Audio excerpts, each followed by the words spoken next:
السلام عليكم ورحمة الله وبركاته. الحمد لله رب العالمين والعاقبة للمتقين والصلاة والسلام على رسوله الكريم أما بعد فقد قال الله تعالى في القرآن العظيم وفي الفرقان المجيد أعوذ بالله من الشيطان الرجيم بسم الله الرحمن الرحيم يوم نقول لجهنم هل امتلأت وتقول هل من مزيد صدق الله العظيم. قال رسول الله صلى الله عليه وسلم اتقوا النار ولو بشق تمرة فمن لم يجد بكلمة أو قال كما عليه الصلاة والسلام. قالوا سبحانك لا علم لنا إلا ما علمتنا إنك أنت العليم الحكيم. எல்லா புகழும் அல்லாஹ் ஒருவருக்கே உரித்தாகுமாக. நபிகள் நாயகம் ஸல்லல்லாஹு அலைஹி வஸல்லம் அவர்களின் மீதும் அவர்களுடைய குடும்பத்தார்கள் மீதும் அன்னாருடைய வாழ்க்கை வழிமுறைகளை பின்பற்றிய சத்திய சஹாபாக்கள், தாபியீன்கள், தபஅ தாபியீன்கள், நாதாக்கள், ஷஹதாக்கள், வலிமார்கள், நல்லோர்கள் என நம்மவர்கள் அனைவர் மீதும் அந்த அல்லாஹ்வின் அருளும் அன்பும் என்றென்றும் வந்து சேரட்டுமாக என்று பிரார்த்தித்தவராக எனது வார்த்தைகளுக்கு கூறுகிறேன். அல்ஹம்துலில்லாஹ். அன்பார்ந்தவர்களே, ரமலானுடைய 3வது ஜும்மாவிலே நாம் வீற்றிருக்கிறோம். அல்ஹம்துலில்லாஹ். இந்த 3 ஜும்மாக்களை அடைய செய்த அல்லாஹ்வுடைய எல்லா புகழும் எஞ்சியிருக்கும் ரமலானுடைய நாட்களையும் ஜும்மாவையும் அடைந்து கொள்ளக்கூடிய பாக்கியத்தை அல்லாஹ் நமக்கு வழங்குவானாக. நாம் நோற்றல் நோக்குதல், ஓதிய குர்ஆன், செய்த திக்ர், வழங்கிய தான தர்மங்கள் அனைத்தையும் அல்லாஹ் தஆலா ஏற்றுக்கொள்வானாக. இந்த வாரம் ஜும்மாவுடைய தலைப்பு உணர்ந்திடுங்கள் தங்கிடுங்கள் என்ற தலைப்புகளில் நல்ல செய்திகளோடு முழு செய்தி எடுத்துரைக்க ரப்பல் ஆலமீன் எனக்கு தௌஃபீக் செய்வானாக. உணர்ந்திடுங்கள் என்ற தலைப்பில் முதல் கண்ணோட்டமாக எதை உணர்ந்திடுங்கள் என்ற ஒரு கேள்வி எழுப்பப்படுகிறது. அந்த கேள்விக்கு பின்னால் உணர்ந்திடுங்கள் என்று சொன்னால் நரகத்தை உணர்ந்திடுங்கள் என்ற பதில் அந்த கேள்விக்கு பின்னால் அற்புதமாக அமைந்திருக்கிறது. இந்த உலகத்தில் மனித சமுதாயம் பயப்பட வேண்டிய ஒரு இடம் என்றால் அதுதான் நரகம். அந்த நரகத்தை பயப்படக்கூடிய ஒரு கூட்டம் தான் முஸ்லிம் சமூகம். வேடிக்கை என்னவென்றால் முஸ்லிம் சமூகமும் அந்த நரகத்தை விட்டு பயப்படுவது கிடையாது. ஏன் பயப்படுவதில்லை என்ற ஒரு காரணத்தை தேடி போனால் நரகத்தை பற்றி நிறைய பேசுகிறார்கள், நிறைய கேட்கிறார்கள். ஆனால் யாரும் அந்த நரகம் எப்படிப்பட்டது என்பதை உணர்த்துவது கிடையாது. ஒரு விஷயத்தை உணர்த்தினால்தான் அதனுடைய ஆழங்கள் புரியும், அதை அர்த்தங்கள் பிறக்கும், அதன்படி நடக்கின்ற எண்ணங்கள் பிறக்கும். காலகாலமாக நரகத்தை பேசுகிறோம், கேட்கிறோம், ஆனால் உள்முகமாக அதை உள்ளத்தால் ஒரு விளங்கிக் கொள்வது கிடையாது. வேடிக்கையான ஒரு விஷயம் சொல்லுவார்கள். மொத்தம் மனசாக்களிலே ஒரு ஆசிரியர் என்ன செய்தாரா, மாணவர்கள் எல்லோரையும் உட்கார வைத்தார். பொதுவாக ஒவ்வொரு வியாழக்கிழமும் மாணவர்களுக்கு நசியத் செய்வது மதரசாக்களுடைய ஒரு சட்டம். வியாழக்கிழமை எல்லா மாணவர்களையும் ஒன்னா உட்கார வச்சு அந்த ஆசிரியர் எல்லாத்தையும் ஒவ்வொரு விஷயமா கேட்டு வர்றாரு கேள்வியா. அப்படி கேள்வி கேட்கும் போது ஒரு கேள்வியை முன் வச்சார் ஆசிரியர். நான் இதை கேட்க போற கேள்வி ரொம்ப முக்கியமான கேள்வி, அதனால ரொம்ப ஆழமா யோசிச்சு பதில் சொல்லுங்க சொல்லி ஆசிரியர் மாணவர்கள் அந்த கேள்வியை முன் வச்சாராம். ஆசிரியர் கேட்டாரா, உங்க எல்லாரும் சொல்ல வேணுமா நரகம் வேணுமான்னு கேட்டாரு. மாணவர்கள்லாம் ஒரு நிமிஷம் திகழ்ச்சி போய் என்ன இப்படி ஒரு கேள்வி கேட்டார். சரி பதில் சொல்லுவோம் என்று சொல்லி எல்லா மாணவர்களும் எங்களுக்கு சொர்க்கம்தான் வேண்டும் என்று சொன்னார்கள். ஒரே ஒரு மாணவன் மாத்திரம் கையை உயர்த்தாமல் அமைதியாக இருந்தார். ஆசிரியர் கேட்டாரா, உன்னோடு படிக்கும் சக மாணவர்கள் என்றால் சொர்க்கம் வேண்டும் என்று கேட்டார்கள், நீ சொர்க்கம் போல விரும்புறையா, உனக்கு சொர்க்கம் வேண்டாமா என்று கேட்ட பொழுது அந்த மாணவன் சொன்னானா, அவர்கள் எல்லாம் மடையர்கள், பதில் சொல்ல தெரியாம தப்பா சொல்லியிருக்கிறார். என்ன இப்படி பேசுற, சொர்க்கம் என்று வேண்டும் என்று சொன்னது தப்பான பதிலா? உண்மையிலே தப்பான பதில் தான் ஆசிரியரே. வேற எது தெரியாத பதில்? எனக்கு சொர்க்கம் வேண்டாம், எனக்கு நரகம் தான் வேண்டும். அதற்கும் இப்படி ஒரு வார்த்தையை சொல்ற, உலகத்துல நரகத்தை வேண்டும் என்று சொன்ன முதலாளி தான். யாருமே நரகத்தை வேண்ட மாட்டாங்க, நீ வேணும்ன்றியே. இருங்க, கொஞ்சம் பொறுங்க. அவங்க எல்லாம் சொர்க்கம் வேண்டும் என்று சொன்னதுக்கு என்ன அர்த்தம் அவங்களுக்கு தெரியும். ஆனால் நரகம் வேண்டும் என்று சொன்னதுக்கு எனக்கு மட்டும்தான் அர்த்தம் தெரியும். என்ன அர்த்தம் தெரியுமா? நரகத்துலதான் நான் விரும்புகிற நடிகைகள் இருப்பார்கள், நரகத்துலதான் நான் விரும்பக்கூடிய நடிகைகள் இருப்பார்கள், நரகத்துலதான் இந்த உலகத்தை நான் யார் பின்பற்றினோ வழிகேடர்கள் இருப்பார்கள், பொய்யர்கள் இருப்பார்கள்.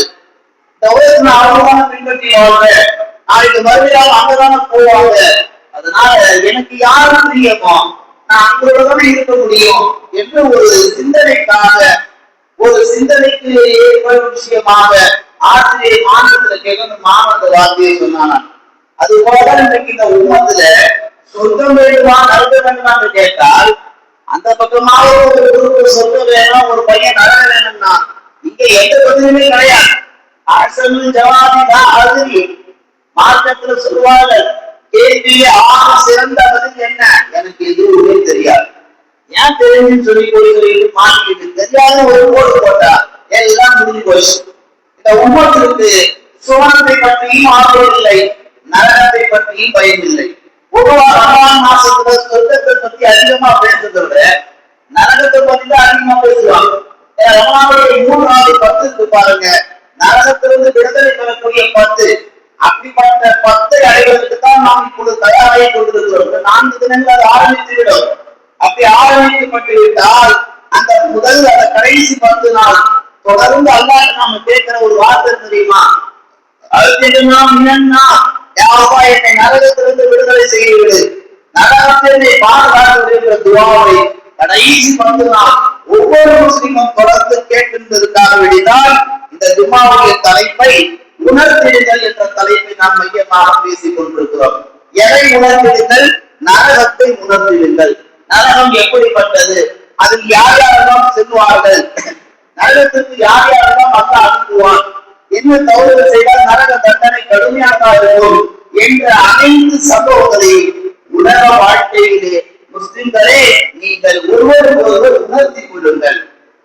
அப்படி உணர்த்தி கொள்வதன் மூலமாகத்தான் நரகத்தினுடைய அச்சம் உள்ளத்தில் பிறக்கும். நபிகள் நாயகம் ஸல்லல்லாஹு அலைஹி வஸல்லம் அவர்கள் இந்த நரகத்தை பற்றி பேசிக் கொண்டிருக்கும் பொழுது ஜிப்ரீல் ஒரு முறை ரசூலுல்லாஹ்வுக்கு உணர்த்துறாங்க. எப்படி உணர்த்துறாங்க? ஜிப்ரீல் சொன்னாங்க, யா ரசூலல்லாஹ், அல்லாஹ்வின் மீது சத்தியம் சொல்லுகிறேன், அந்த நரகத்தினுடைய சம்பவங்களை, அதன் உண்மை நன்மைகளை ஒரு மனிதன் உண்மையாக அறிந்தால், அதை விளங்கினால் நரகத்தின் அருகில் கூட அவர் போக மாட்டான் யா ரசூலல்லாஹ் என்று யாரை சத்தியத்திருக்கிறார்கள்? அல்லாஹ்வின் மீது சத்தியம் என்று அல்லாஹ்வின் சத்தியம் செய்து நரகத்தினுடைய பயங்கரத்தை ஜிப்ரீல் அலைஹிஸ்ஸலாம் பெருமானார் ஸல்லல்லாஹு அலைஹி வஸல்லம் அவர்களுக்கு உணர்த்தினார்கள்.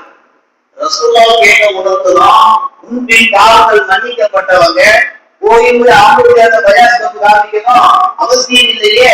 அநியாயம் பண்றவன் அக்கிரமம் பண்றவன் ரசூலுல்லாஹ் நிறைய பேர் இருந்தானே, அங்க போய் சொல்லிருக்கலாம்ல. ஏன் நேரடியா ரசூலுல்லாஹ் இருந்தாங்கன்னா நல்லவர்களுக்கு போய் உணர்த்தினாங்க அந்த செய்தி ஊர் உலகம் இருக்க பரவும். கெட்டவர்களை போய் சொன்னா அவன் காதலே வாங்க மாட்டான் என்ற அடிப்படையில் தான் அல்லாஹ் ஜிப்ரீலை கொண்டு முஹம்மதிடத்திலே நரகத்தினுடைய உண்மை தன்மைகளை உணர்த்த வைத்தார். ரசூல் ஸல்லல்லாஹு அலைஹி வஸல்லம் உணர்ந்து கொண்டார்கள். ஹதீஸ் கிதாபிலே வரும், பெருமானார் ஸல்லல்லாஹு அலைஹி வஸல்லம் அவர்கள் ஒரு முறை வீட்டிலே இருக்கின்ற பொழுது அதே ஜிப்ரீல் வருகிறார்கள். யா ரசூலல்லாஹ், அழுது கொண்டே வந்தார்கள். நபிகள் கேட்டார்கள், என்ன உங்கள் முகம் மாறி இருக்கிறது, உங்களுடைய முகத்துடைய தோற்றம் கொஞ்சம் வித்தியாசமாக இருக்கிறது, என்ன நிலைமை ஆகிட்டு கேட்ட பொழுது இவரே சொன்னார்கள், வல்லாஹி பில்லாஹி தல்லாஹி, அல்லாஹ்வுடைய சத்தியம் என்று சொல்கிறேன், அல்லாஹ்வுடைய ஆணை என்று சொல்கிறேன், அல்லாஹ்வுடைய வன்மையாக நான் கண்டிப்பாக சத்தியம் என்று சொல்கிறேன், அல்லாஹ் நரகத்தை மூவிட்டு காமித்தான். நரகத்தை காமிக்கின்ற போது அல்லாஹ் அந்த நரகத்தை 3000 ஆண்டுகள் அல்லாஹ் இருக்க விட்டார். 3000 ஆண்டுகள். முதல் 1000 ஆண்டு அந்த நரகத்தை அல்லாஹ் இருக்க விட்டார். அது எரிந்து நல்ல சிவப்பு கண்ணுகளாக மாறியது. 2வது 1000 ஆண்டு அல்லா ஏற்றிவிட்டார், அது நல்ல நெருப்புடைய உச்சத்திற்கு சென்றது. 3வது 1000 ஆண்டு அல்லா ஏற்றிவிட்டான், ஒரு இல்லா கருப்பு நிறமாக, நெருப்புனாலே சிவப்பு கண்கா இருக்கும். அல்லா 3000 கடைசி 1000 ஆண்டு இருக்கின்ற பொழுது அந்த நெருப்பு கண்டு ஒரு கரு நிறமாக மாறி கடுமையான விபத்தில் கொதித்துக் கொண்டிருக்கிறது. 3000 ஆண்டுகள் எரிக்கப்பட்ட அந்த நரகத்தை பார்த்த அடுத்த வனம், என் முகம் இந்த ரணத்திற்கு ஆளானது யார் சொல்லலாம் என்று ஜிப்ரீல் அலைஹிஸ்ஸலாம் அவர்கள் பெருமானாரிடத்திலே நரகத்துடைய உண்மை தன்மைகளை உணர்த்தி கொண்டிருக்கிறார்கள். அதை கேள்விப்பட்ட நபிகள் நாயகம் ஜிப்ரீல், போதும் நிப்பாட்டுங்கள், நீங்கள் சொன்ன என் உயிர் போய்விடுமோ என்று நான் பயப்படுகிறேன், எதுவும் சொல்லார்கள் என்று பெருமானார் ஜிப்ரீலிடத்தில் வேண்டிக் கொண்டார்கள். நாம் விளங்கிக் கொள்ள வேண்டிய விஷயம், ஒரு விஷயத்தை பற்றி பேசுவதனால் அதன் மீது மாற்றம் வராது. அந்த விஷயத்தை உணர்த்துகின்ற பொழுதுதான் அந்த விஷயத்தின் மீது அக்கறையும் அச்சமும் பிறக்கும். ஜிப்ரீல் பெருமானாருக்கு உணர்த்தினார்கள். அதன் வெளிப்பாடுதான் ரசூலுல்லாஹ் சொன்ன வார்த்தை, என் உயிர் போனாலும் போய்விடும், இதற்கு மேல் எதுவும் சொல்லாதீர்கள். இந்த உம்மத்துக்கு போல காதல வச்சு நரகம் அப்படி இப்படி சொன்னா கூட ஆறு சரியா கேட்கிறேன்றான். நரகத்தை பத்தி நம்ம எவ்வளவு விவரமா சொன்னா கூட கடு அளவு கூட, குண்டூசி அளவு கூட பயம் இல்லை.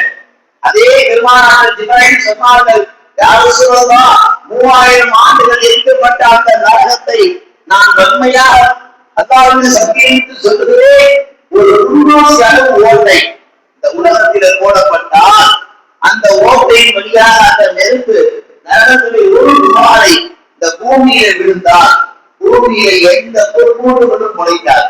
ஒரு இடத்துல அந்த நெருப்பு துவாரி வரும், அதனுடைய விபரீதம் பூமி முழுக்க அழிக்கப்படும்.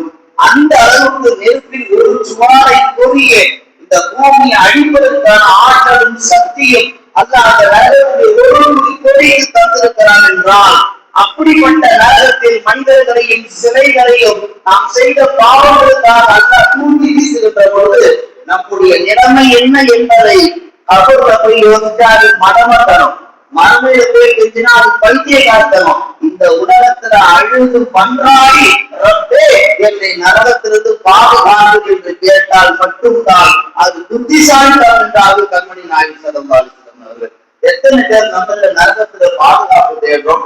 பெருமானார் ஸல்லல்லாஹு அலைஹி வஸல்லம் சம்பவத்தை ஜிப்ரீல் சொன்னதுக்கு பின்னால வீட்டை விட்டு வெளியே வர்றாங்க. சஹாபா பெருமக்கள் ஏதோ ஒரு விஷயத்துக்காக சிரிச்சு பேசிட்டு இருக்கிறாங்க. ரசூல் ஸல்லல்லாஹு அலைஹி வஸல்லம் சொன்னாங்க சஹாபாக்களை பார்த்து, நான் கண்ட விஷயத்தை, நான் அறிந்த விஷயத்தை நீங்கள் அறிந்தால் இப்படி சிரிக்க மாட்டீர்கள், இப்படி நகைச்சுவை நகையாக எதிரே மாட்டீர்கள் என்று பெருமானார் சஹாபாக்களுக்கு சொல்லிக் கொண்டிருக்கும் பொழுது ரசூலுல்லாஹ் சொன்னார்கள், நீங்கள் நரகத்தை அறிந்து கொண்டால், உணர்ந்து கொண்டால், பிறருக்கு உணர்த்தினால் உங்களுடைய கம்மியான சிரிப்பீர்கள், அதிகமாக அழுவீர்கள் என்றார்கள் பெருமானார் ஸல்லல்லாஹு அலைஹி வஸல்லம். நல்லடியார்களே, இன்றைக்கு நரகத்தை உணர்த்தக்கூடிய இடத்திலே நாம் இருந்து கொண்டிருக்கிறோம். நரகத்தை பற்றி வருஷத்துக்கு ஒரு வாரம் தான் நம்ம பேசுறோம். அந்த ஒரு வாரத்திலையும் கூட முதன்மையான முஸ்லிம்களாக வருமானு கேட்டா ஆண்டு முழுக்க எவ்வளவு லேட்டா வருமோ, ரமலான் அதை விட டபுள் மடங்கு லேட்டா வரும். ரமலான நோன்பு வச்சிருக்கிறோம், அதனால குளிக்கிற வேலை மட்டும் தான் பாக்கி. ஒரு மணிக்கு தண்ணி ஊற்றுவோம், ஒரு 1:10 முடிஞ்சிடும். 1:15 புதுவா ஆரம்பிச்சுவாங்க. குடிநடையா நிலதா இருக்கிற ஏரியா உட்காந்து பொறுமையா நடந்து வருவோம். அங்க இமாம் அப்பாவுக்கு சொல்லும்போது சேர்ந்துக்கும்.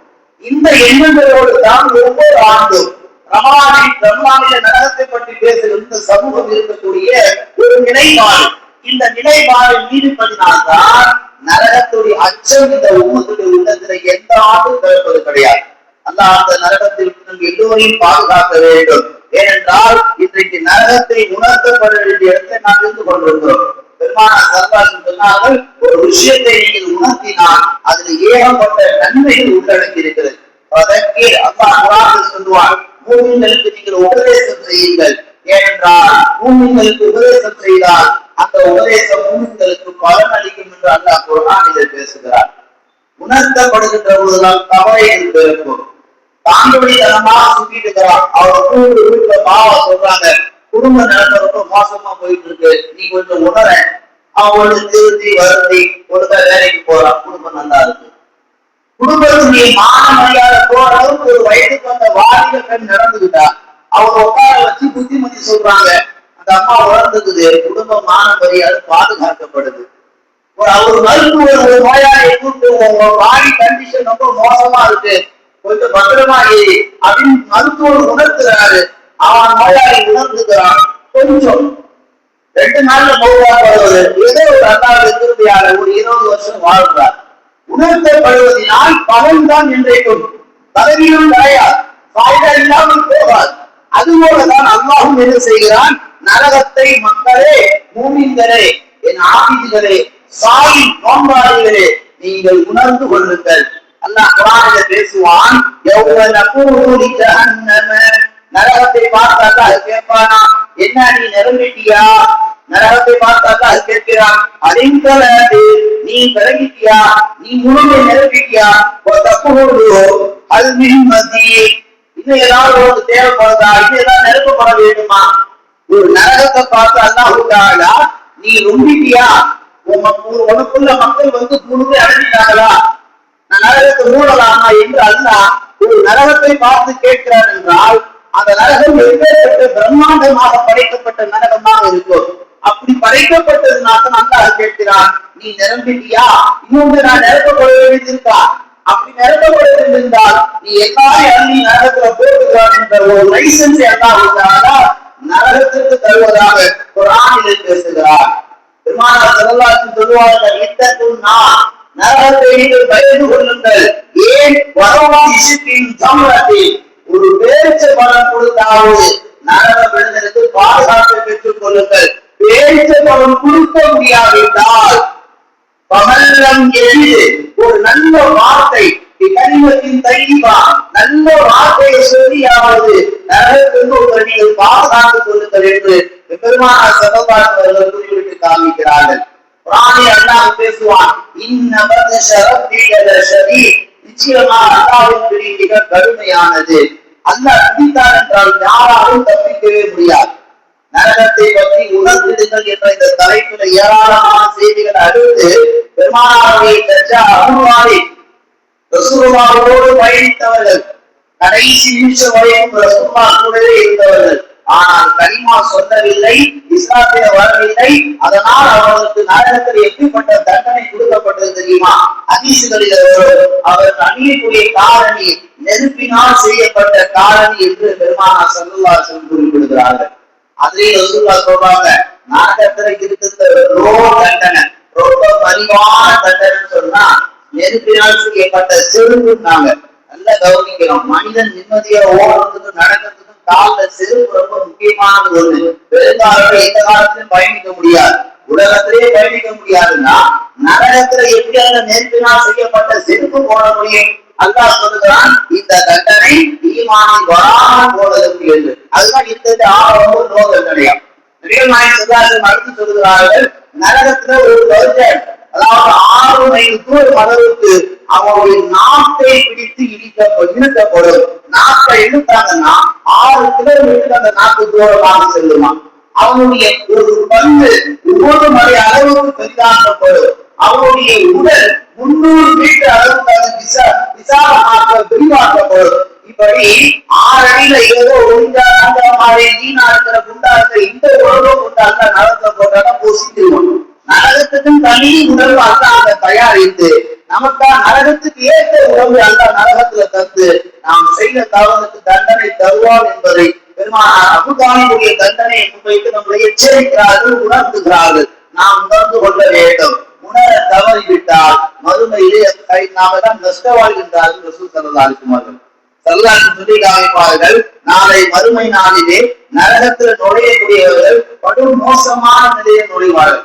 மலக்குமார்கள் சொல்லுவார்களாம், நீங்க எல்லாம் நுழைவீங்க, உங்களுக்கு எல்லாம் கேடுதான், உங்களுக்கு எல்லாம் சாபம் தான், உங்களுக்கு எல்லாம் கடைசி வரைக்கும் நிரந்தர தண்டனை தான் போக மூதேவி என்று மலக்குமார்கள் நரகத்தில் நுழையக்கூடிய நரகவாதிகளை வகைவாடி உள்ளே அனுப்புவார்கள் என்று ஹதீசுகளில் வருகிறது.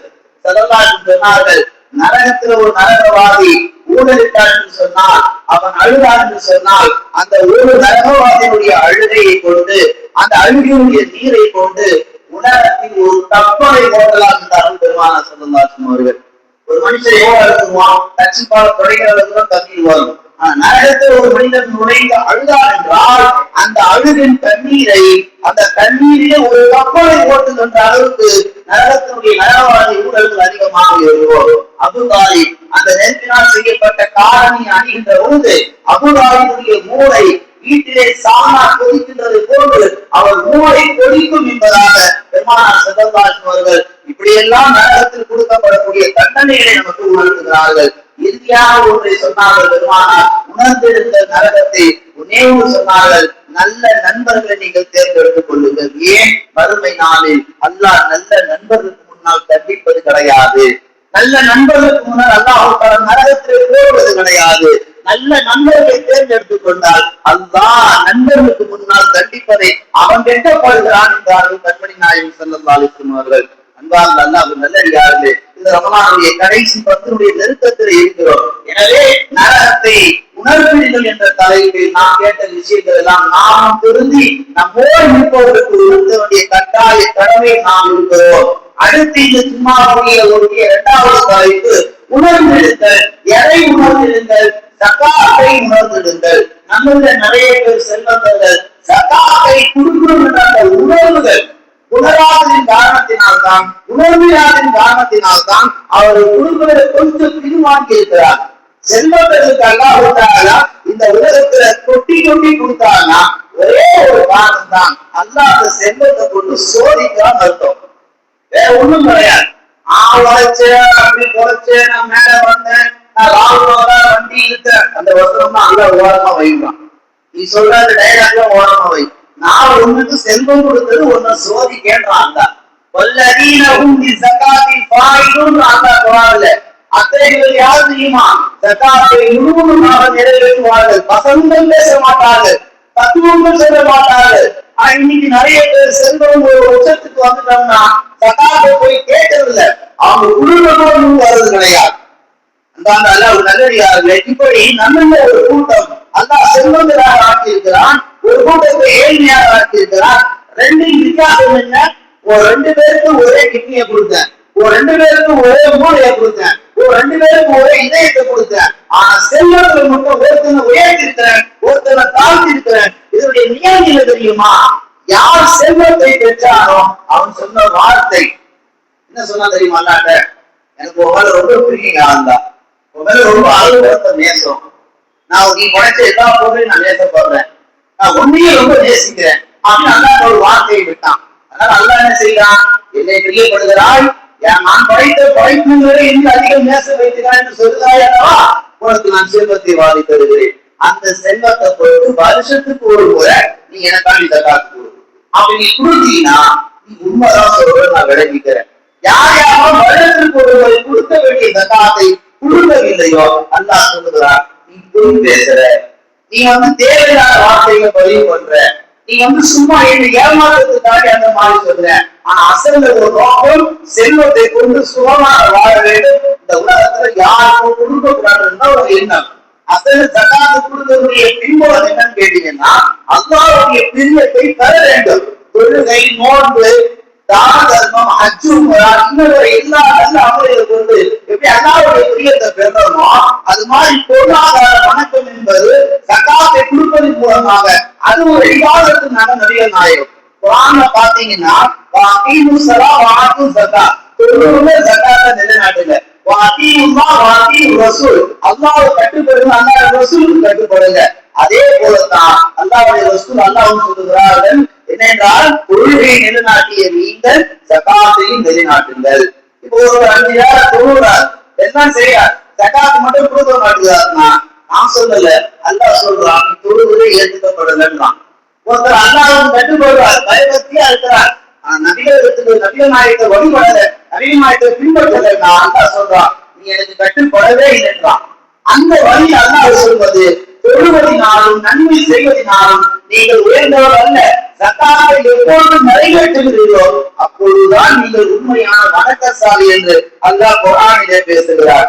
ஜகாத்து கடமையானவர்கள் ஆண்டுதோறும் ஜகாத்து கொடுக்கப்பட வேண்டும். கொடுக்க தவறினால் நாளை மறுமை நாளில் ரசூல் ஸல்லல்லாஹு அலைஹி வஸல்லம் சொன்னார்கள், எந்த தங்கத்தை பாதுகாத்தீர்களோ, எந்த வெள்ளியை பாதுகாத்தீர்களோ, எந்த பணத்தை நாட்டத்தை பூட்டி வச்சீங்களோ, அது அத்தனையும் நரக சங்கிலிகளாக மாற்றப்பட்டு உங்கள் கழுத்திலே அணிவிக்கப்படும். அந்த நெருப்பினால் சங்கிலியை கொண்டு உங்களை நரகத்திற்கு இழுத்து செல்லப்படும். ஐயோ அம்மா ஆட்டா யாரும் வரமாட்டார்கள், நீங்கள் தனியாக தவிக்கணும் என்ற ஒரு அதிர்ச்சி அல்லாஹ் வெளிக்கொடுப்பார்கள் பெருமானா ஸல்லல்லாஹு அலைஹி வஸல்லம்.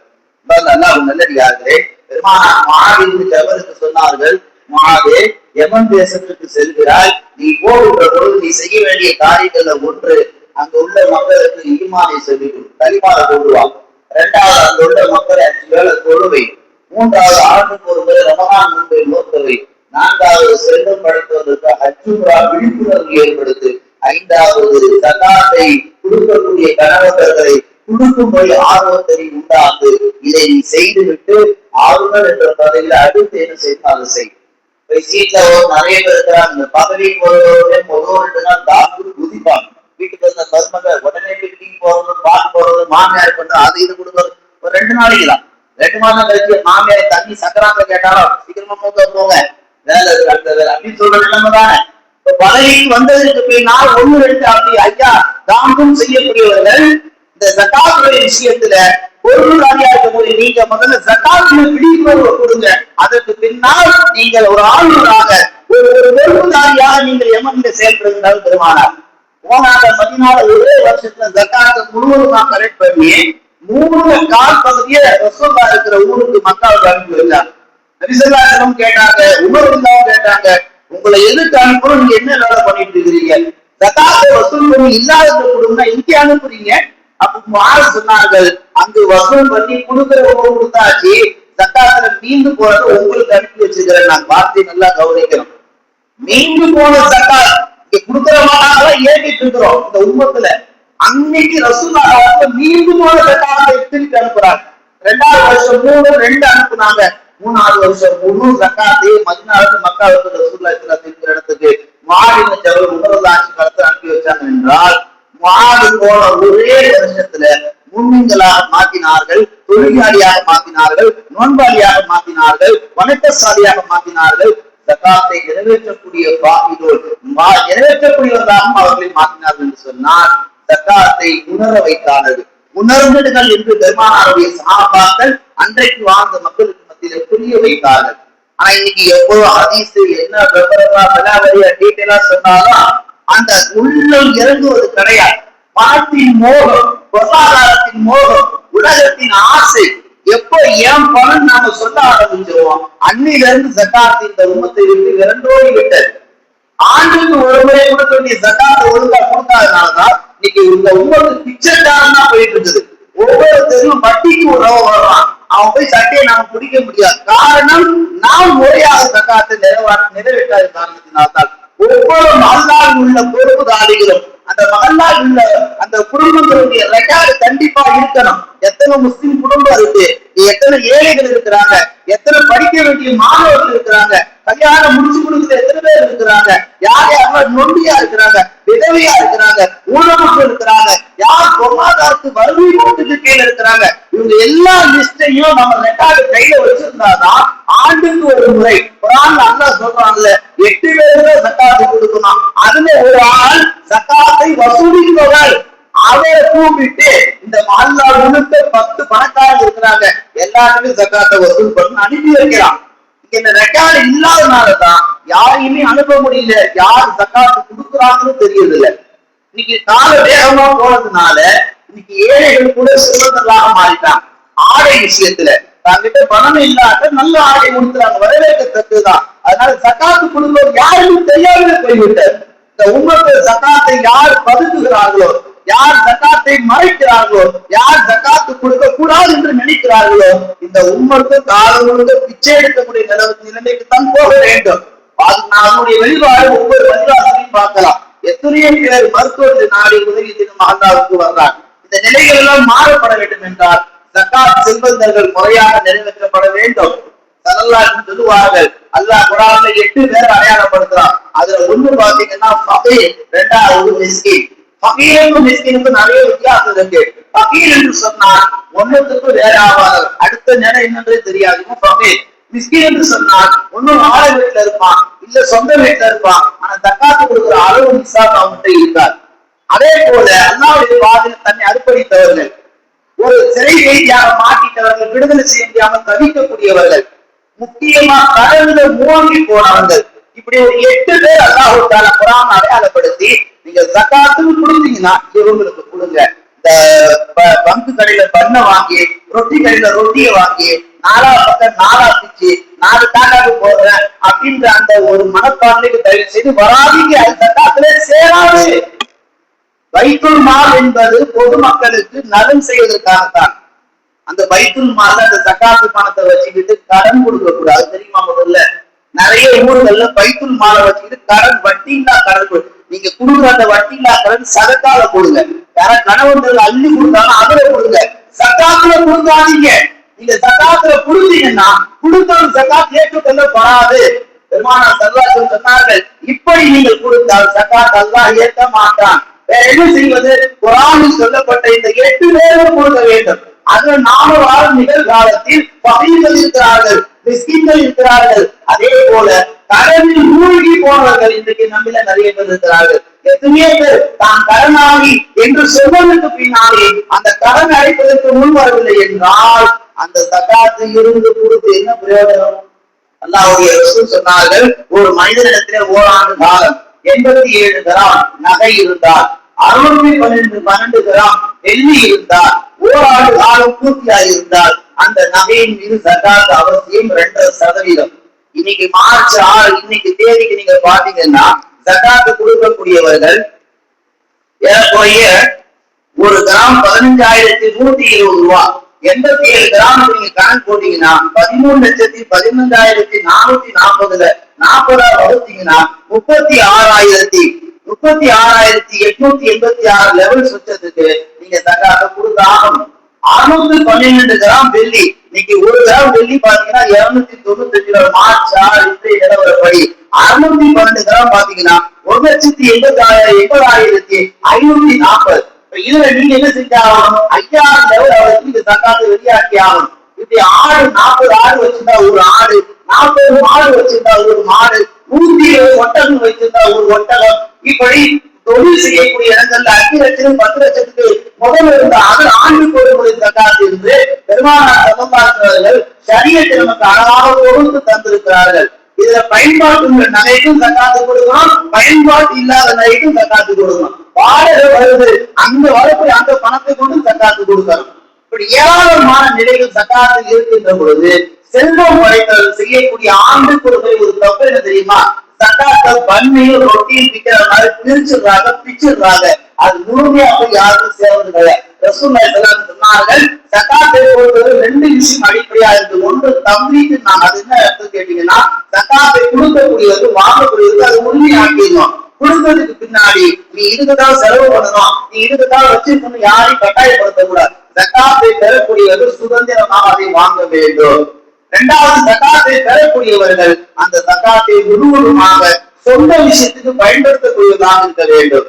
மார்க்கத்தில் ஜகாத் சம்பந்தமாக ஏராளமான செய்திகள், இந்த செய்திகளை எல்லாம் மையமாக வைத்துதான் உணர்ந்திடுங்கள் என்ற தலைப்பில் நாம் பேசிக் கொண்டிருக்கிறோம். எனவே செல்வந்தர்களே, கணவந்தர்களே, ஜகாத்தை கொடுக்கக்கூடியவர்களே, தயவு செய்து உணர்ந்தா மட்டும்தான் பொறுப்பு வரும். உணராத வரைக்கும் பொறுப்பு வராது. சுட்டாதான் நெருப்பு, பட்டாதான் பொறுப்பு சொல்றாங்க இல்லையா?